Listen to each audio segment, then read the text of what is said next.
In the shadows of ancient times, when the world was young and the stars shone with a pristine clarity, a man named Abram stood on the threshold of destiny.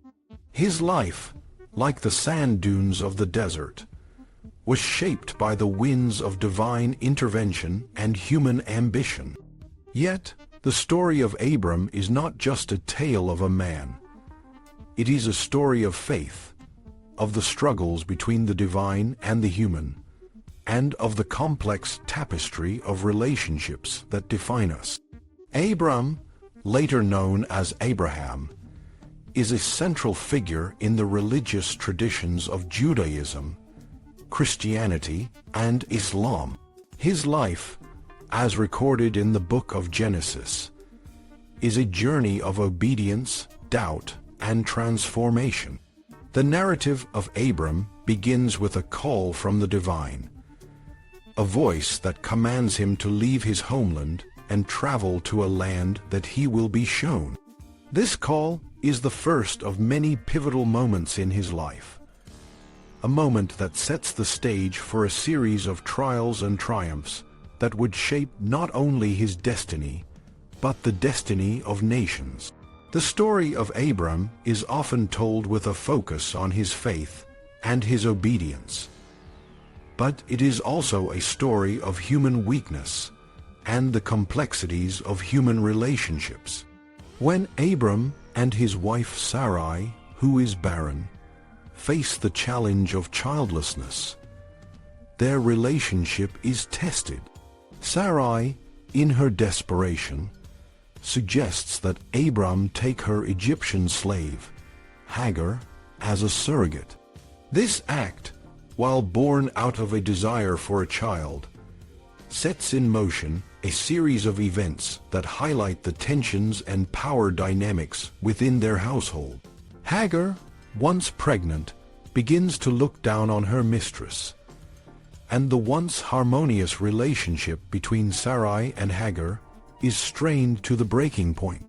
This moment in the story is a stark reminder that even the most devout and obedient can be caught in the web of human emotions and conflicts. One of the most significant moments in Abram's life is his encounter with Melchizedek, the king of Salem and a priest of God Most High. This enigmatic figure, whose name means righteous king, blesses Abram and offers him bread and wine. Melchizedek's appearance is brief but profound, as it introduces a theme of divine provision and spiritual authority that would be echoed in later religious traditions. Abram's response to Melchizedek's blessing is one of humility and gratitude, and he gives a tithe of all he has to the priest-king. This act of generosity and acknowledgement of a higher authority is a testament to Abram's growing understanding of his place in the world and his relationship with the divine. The story of Abram is also a story of military prowess and strategic leadership. When his nephew Lot is taken captive by a coalition of kings, Abram marshals his trained fighters and sets out on a rescue mission. The success of this mission is a testament to Abram's leadership and his ability to act decisively in times of crisis. However, what is most striking about this episode is not the military victory, but Abram's magnanimity in the aftermath. When the king of Sodom offers him the spoils of war, Abram refuses, insisting that he will take nothing for himself, thus demonstrating a level of integrity and honor that is rare in the annals of human history. The covenant that God makes with Abram is a central theme in his story. This covenant, a formal and binding agreement, is a promise of land and descendants, and it is sealed in a dramatic and mystical ritual. The ritual involves the cutting of animals and the passing of a smoking brazier, and a flaming torch between the divided parts.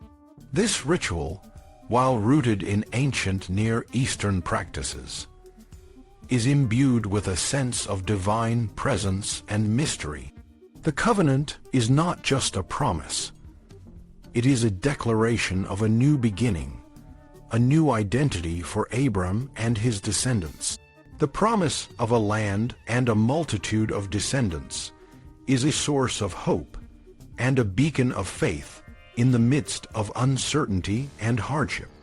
Abram's journey is not without its challenges and doubts. In one of the most poignant moments of the story, Abram questions God's promise, wondering how he will inherit the land and have descendants when he is childless and advanced in years. God responds by taking Abram outside and showing him the stars, an image of countless possibilities and divine provision. This moment is a turning point in Abram's faith, as he trusts in God's promise and is credited with righteousness for his belief. This act of faith is not a blind acceptance, but a deep and personal trust in the God who has called him and promised him a future. The story of Abram is a story of transformation, not just for Abram himself, but for the people and nations that would come after him. His journey from Haran to Canaan, his encounters with kings and priests, and his experiences of divine revelation and human struggle all contribute to the shaping of a legacy that would influence generations to come. Abram's life is a testament to the power of faith, the complexities of human relationships, and the enduring nature of divine promises. In the end, the story of Abram is a story of hope.